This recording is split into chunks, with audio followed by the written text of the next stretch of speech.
Mbere yuko dutangira mwatangira mutwibwira muri make. Murakoze, nitwa Donati Habukuri, nk'abandi umugabo wubatse ufite umudamu n'abana 4. Ahangaha Musanze akaba ari iwanjye i Remera, ubusanzwe nk'abandi umwenjeniyeri mu bintu byo kubaka. Mbere kugera mu kazi ukora ubu ngubu wabanje kuba umwarimu, wigishaga hehe? Ahagana mu mwaka w'1995 itangira nibwo nagiye kwigisha muri groupe scolaire de la Salle y'Ibyumba. Icyo gihe hari nk'amasection menyera 2, normal primaire na math physique. Aho nakoraga muri CICR, ariko kubera bari babuze umwarimu wo kwigisha physique muri icyo gihe, urumva nyuma ya jenoside yakorewe Abatutsi byari bigoye kubona abarimu bahagije. Byabaye ngombwa ko mfatanya akazi ko gukora muri CICR, maze gusaba uruhushya muri CICR nkabifatanya no kwigisha muri groupe kugira ngo dufashe abana bacu babashe kujya imbere. Mu banyeshuri mwigishije aho ngaho muri groupe scolaire de la Salle Ibyumba harimo n'uyu wabaye Minisitiri w'Intebe Dr Ngirente Edouard.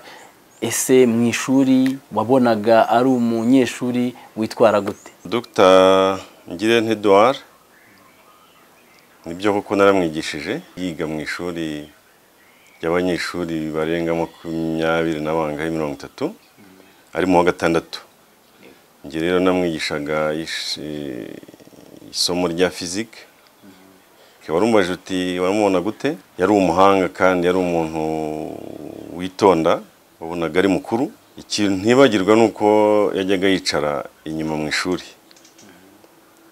Ubu ngubu nahoze mbitekereza nibaza icyabiteraga, yenda birashoboka ko wabonaga afite ibigango, ari we mukuru mu ishuri. Agomba kuba yaragira ngo areberera abandi bana bari bakiri bato imbere ye, noneho bakajya bicara baturutse imbere abagufi, noneho wakicara inyuma. Ariko ntabwo yari umuswa kuko yari umuhanga pe, uko nibura yazaga mu ba mbere 2, 3, 4, ntabwo nigeze muzi, nigeze mubona arenga umwanya wa 6. Ikindi ni umuntu wakundaga kubaza ibibazo byinshi mu ishuri, ku buryo nkuko nabibabwiye cyari igihe kigoye cyo kubona ibitabo byo kwigishirizamo. Ndibuka nk'isomo nabigishije electromagnétisme, mbigisha physique ondulatoire. Hari aho byageraga rero bakaba ngombwa ko bakubaza ibibazo. Icyo gihe byabaga rimwe na rimwe bigoye ku buryo yashobora kubaza nk'ikibazo ukamubwira uti reka njye gushakisha ejo nzakuzana igisubizo.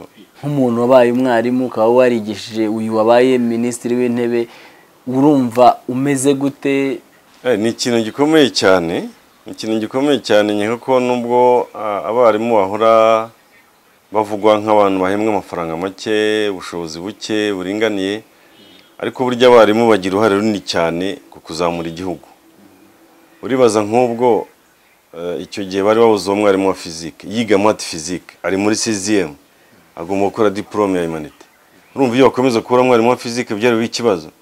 Iyo mubera ikibazo yenda byari butuma atagira naha yageze. Kuri nge rero mwumva bishimishije, kandi nkaba nashishikariza abarimu gukomeza gukora umwuga wabo, kuko umwuga wabo ntabwo ari umwuga usuzuguritse. Umwarimu niwe wenyine urerera igihugu cyose, guhera kuri Perezida wa Repubulika, abaminisitiri, abantu bose twese tuba twaranyuze imbere ya mwarimu. Nkaba numva umwuga w'umwarimu ari umwuga ugomba kubahwa, uwukora akawukora ushishikariye, kuko iyo bigeze nk'ariya niho ubona ko icyo wakoze nka mwarimu ari ikintu gifitiye igihugu akamaro. Ubu yagizwe Minisitiri w'Intebe, ese byigeze bigutungura? Byabanje kuntungura, ariko sinabitindaho cyane kuko muziho nk'umuhanga, muzi ko yakoze Minecofin igihe kinini, nzi ko yakoreye doctorat ye ayivanye mu Bubiligi, nari nzi ko akora Washington muri Banki Mondiale. Ahubwo nibarije nti abakoze ubushakashatsi babimenye bwo atekumenya kuri umuntu ahari, kuko nyeka kuri mwanya bamushyizeho arawushoboye kandi azawushobora. Muramutse muhuye se niki wamubwira? Mpuye na Dr Ngirente Edouard, birumvikana na mufelicita, kandi nkamushimira ko aduhesheje agaciro abantu twese twamwigishije. Hari abandi benshi bamwigishije nabo biganye, ariko urumva aduhesheje agaciro, kandi niyeka ko nashimirana n'abayobozi b'iki gihugu kuba bashishoza bakamenya abantu bashobora kugira igihugu akamaro. Iki namubwira ni ugukomeza gukora nk'uko yakoraga, ubwo buryo nkubwira yabazagamo ibibazo bikomeye nabyo bigaragaza ubwenge umwana afite n'imigambi umuntu afite, kuko umwana ucecetse, umwana utavuga, umwana utabaza akenshi niyo ari mu mirimo nta kibazo yibaza ngo amenye icyo yakemura.